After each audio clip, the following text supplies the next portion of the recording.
அழகு செய்தான் கொம்பன் என்று கவிப்படி பாடுகிறார். வான்மிகியின் படைப்பில் முரடனாகவும் ஒரு சில வெற்றிகளை பெற்றிருந்தாலும் துயில் கொண்டே தன் வாழ்நாளை போக்குபவனாகவும் சித்தரிக்கப்பட்டிருக்கும் கும்பகர்ணனின் பாத்திரத்தை திருத்தி ஒரு அழகு செய்யும் விதமாக கம்பன் அவனை சென்றோன்று கடத்தீர்க்க வந்த செம்மலாக காட்டுகின்றார். ராவணன் யார்? கோடி வாழ்நாள் முயன்றுடைய பொருத்தம் எக்கொடி யாராலும் வெல்லப்படாய் என்று ஈசன் கொடுத்த வரம். நாரத முனிவரை போல் நயம் படைத்த நாக்கு அவன் ஊற்றையும் வெல்லக்கூடியவன். அத்தகைய ராவணனின் உருவத்தையும் அவன் நடந்து வருவதையும் கம்பன் 21 பாடல்களில் காட்டுகிறான். ஆனால் அத்தகைய ராவணன் எழுந்து நின்றால் எவ்வளவு உயரம் இருப்பானோ அவ்வளவு உயரம் கும்பன் சமணமிட்டு அமர்ந்திருந்தாலே இருப்பான் என்று ஒரே வரிகளில் கும்பனை உயர்த்தி காட்டுகிறார் கம்பன். ராவணன் நின்றன தெரிந்த வேளையில் திண்கடல் நிந்திரை நெறிந்த தன்ன இருவத்து நெற்றியால் என்கின்ற பிரம்மாண்ட சித்திரத்தை தீட்டுகிறார் கம்பன். இந்திரனுக்கும் கும்பனுக்கும் ஒரு போர் நடக்கிறது. அப்போது கும்பன் இந்திரன் ஐராவதம் என்கின்ற யானை மேல் அமர்ந்திருந்தார். அப்போது யானையோடு இந்திரனை தூக்கி தன் தலைமேல் சுழட்டி வீசி அடிக்கிறார் கும்பன். காலனார் உயிர் காலனா, கும்பன் எவனுக்கு நிகரானவன் என்று போற்றுகிறார். அனுமன் இலங்கையை நெருப்புக்கு இரையாக்கி விட்டான். அப்போது ராவணன் ஒரு குரங்கால் நம் குலமானமே சிதைத்து விட்டவே என்று கூறி வருந்தினான். கும்பன் சொல்கிறார், ஆசில் பரதாரம் அஞ்சலை அடைப்பேன், மாசின் புகழ் காதலுருவே பழமை கூற, பேசுவது மானம் கிடை பேணுவது காமம், கூசுவது மானிடரை நன்று நம் கோற்றம். எந்த தவறும் செய்யாத மாற்றாரின் மனைவியை சிறையில் பிடித்து வைத்துவிட்டு மானம் மானம் என்று பேசுகிறாயே, நீ வளர்த்து கொண்டிருப்பது மானத்தை அல்ல காமத்தை தான். அடடா, நம் குற்றம் எத்தகைய சிறப்பு மிக்கது என்று பஞ்சம் பாடி தன் அண்ணனை இடித்துரைக்கிறான் கும்பன். போருக்கான ஆலோசனை கூட்டம் நடைபெறுகிறது.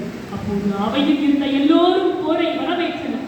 கும்பன் மட்டும் எழுந்து உறக்கச் சொல்கிறான், பஞ்சன மனிதரை ஏற்றி வாழ்முத பஞ்சன வெள்ளடி மயிலை பற்றுதல் அஞ்சனர் தொழில் என்று அறிவித்தேன். அது தஞ்சன உணர்நிலை உணரும் தன்மையோய்.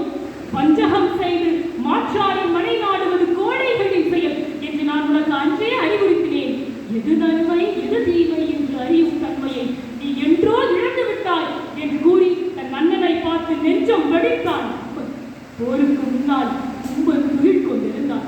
அப்போது அவனை எழுப்ப, உறங்குகின்ற கும்பகர்ண உந்தன் மாய வாழ்வெல்லாம் இறங்குகின்றது இன்று நான். எழுந்திராய் எழுந்திராய், கருக்கு போல வெற்பிடித்த காலதூதன் கையிலே உறங்குவாய் உறங்குவாய், இனி சிரம் கிடங்கு நீ. உறங்குகின்ற கும்பகர்ணனே, உன் மாய வாழ்வெல்லாம் முடிந்து விட்டது. இனி காலதூதன் ராமனின் கைகளில் சென்று உறங்குவாய். எழுந்திராய் எழுந்திராய் என்று எச்சரிக்கை விடுத்து எழுப்பப்படுகிறான் கும்பகர்ணன்.